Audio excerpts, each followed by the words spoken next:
ప్రేక్షకులకు నమస్కారం అండి. ఈరోజు మనం షుగర్ వ్యాధి, డయాబెటీస్ అంటున్నాం కదా, ఇది చాలా ఎక్కువగా ఉందండి మన తెలంగాణ కానీ ఆంధ్రప్రదేశ్ కానీ. పర్సంటేజ్ పెరిగిపోతూ వెళ్తుందన్నమాట. అందుకు ఇందులో 2 టైప్స్ ఉంటాయండి. ఒకటి టైప్ 1 అంటారు, టైప్ 2 అంటారు. పుట్టుకతోటి వచ్చేది, అలాగే చాలా చిన్నతనంలో వచ్చేది కొంచెం ఇబ్బంది పెడుతుందండి. వాళ్ళు వచ్చిన కాడి నుంచి కూడా ఇన్సులిన్ స్టార్ట్ చేయడం అనేది జరుగుతూ ఉంటుంది. ఈ ఇన్సులిన్ లేకుండా చేయాలి అంటే కొంత వ్యాయామం, అలాగే కొన్ని జాగ్రత్తలు, ఉదయం ఏం తీసుకోవాలి, డైటు, ఇవన్నీ తీసుకుంటే కనుక ఇన్సులిన్ నుంచి మనం బయటికి రావడానికి చాలా అవకాశం ఉందండి. షుగర్ అనేది ఓన్లీ ప్యాంక్రియాస్ కాకుండా లివర్ పాడవడం వల్ల కూడా, లివర్ సరిగ్గా వర్క్ చేయకపోవడం వల్ల కూడా షుగర్ రావడానికి అవకాశం ఉందండి. అంచేత ఏంటంటే షుగర్ మెడిసిన్ అనేది లివర్కి, ప్యాంక్రియాస్కి రెండాటికి ఇస్తే చాలా వరకు ఉపశమనం కలగడానికి మనకు అవకాశం ఉందండి. ఇక్కడ మన ఫుడ్ హ్యాబిట్స్ అనేది మోస్ట్ ఇంపార్టెంట్ అన్నమాట. బాడీ డీటాక్స్ చేసుకోవడం అనేది కూడా ఇంపార్టెంట్ అండి. ఇక్కడ ఎప్పుడైతే మన శరీర శుద్ధి అంటే డీటాక్స్ చేసుకోవడం మానేసామో, పూర్వకాలం ఎలా ఉండేదంటే మనకి ఆముదం అనేది ఇచ్చేవారు కదండి. సీజన్ మారినప్పుడల్లా ఇచ్చేవారు.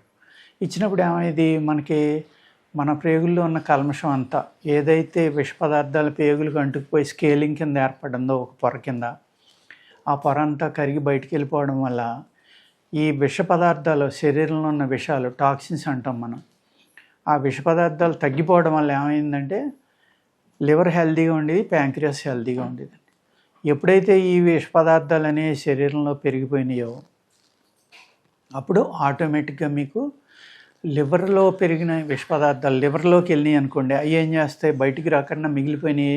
ఈ ప్యాంక్రియాస్ లివర్ పక్కనే ఉంటుంది కాబట్టి దీంట్లో కూడా ఈ విష పదార్థాలు చేరడం వల్ల టాక్సిన్స్ అనేది ప్యాంక్రియాస్ గట్టిపడిపోవడం వల్ల ఏమవుతుందండి, మనకి ఇన్సులిన్ రిలీజ్ చేయడం అనేది పర్ఫెక్ట్గా లేక ఈ షుగర్ వ్యాధి అనేది మనకు స్టార్ట్ అవుతుందండి.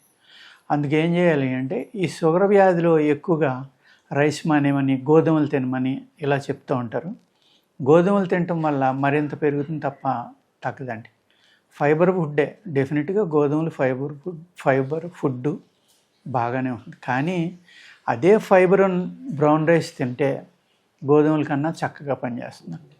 బ్రౌన్ రైస్ అనే దాంట్లో విటమిన్ E ఉంటుంది, B12 ఉంటుంది, ఇలాగా అనేక రకాలుగా విటమిన్ A కూడా ఉంటుందండి.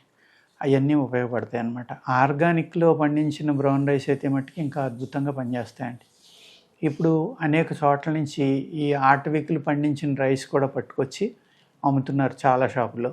అలాంటి ఆ ఫారెస్ట్లో పండించినవి అయితే అద్భుతం అండి. అవి అటువంటివి కనుక మీరు దంపుడు బియ్యం అంటే బ్రౌన్ రైస్ కనుక తింటే గోధుమ తిన్నదానికన్నా అవి బాగా పనిచేస్తాయి అన్నమాట. అలాగే పచ్చి బియ్యం తిన్నారనుకోండి ఇబ్బంది పెడతాం. నిలవున్న బియ్యం అంటే 6 నెలలు దాటిన తర్వాత ఉన్నాయి కనుక మీరు తీసుకుంటే తప్పనిసరిగా మీకు ఉపశమనం కలగడానికి చాలా చక్కని అవకాశాలు ఉన్నాయన్నమాట. అలాగే మీరు వాకింగ్, వ్యాయామం, ఇది చాలా అంటే చాలా ఇంపార్టెంట్ అన్నమాట షుగర్ పేషెంట్లలో. ఆ విధంగా కనుక మీరు వ్యాయామం ఎవ్రీడే చేసి గడ్డి మీద చెప్పులు లేకుండా నడిస్తే మంచిదండి. ఎవరైతే లాన్ నుండి పెద్ద ఇళ్ళు ఉన్నారో వాళ్ళు చెప్పులు తీసేసి గడ్డి మీద నడవండి. కుదరని వాళ్ళు పార్కుల్లో ఉంటాయి కదా లాన్లు, అటువంటి చోట్లకి వెళ్ళి ఎర్లీ మార్నింగ్ నడిచారనుకోండి చాలా బాగా పనిచేస్తుంది. ఆ వాకింగ్కి వెళ్ళి ముందర ఏం చేస్తారంటే, మీరు ఒక 50 గ్రాములు కాకరకాయ ముక్క తీసుకోండి. కాకరకాయలు స్ప్రేయింగ్ అయ్యి చేస్తారు కాబట్టి తెచ్చుకోగానే వాటిని ఉప్పు, బేకింగ్ సోడా, పసుపు, నిమ్మరసం, వెనిగర్, 5 రకాలు చెప్పానండి మీకు, జ్ఞాపకం ఉంది కదా. మీరు మళ్ళీ ఈ వీడియో చూడండి. ఉప్పు, వెనిగర్, బేకింగ్ సోడా, పసుపు, నిమ్మరసం, ఈ 5 కూడా ఒక 5-6 లీటర్లో వేసుకుని మీరు కూరలు తెచ్చుకున్నా లేకపోతే మీరు పళ్ళు తెచ్చుకున్న వాటిల్లో వేసి ఒక 10 నిమిషాలు ఉంచి ఆ వాటర్లో ఫ్రెష్ వాటర్తో కడుక్కుని మీరు వాడుకోండి, చక్కగా పనిచేస్తుంది.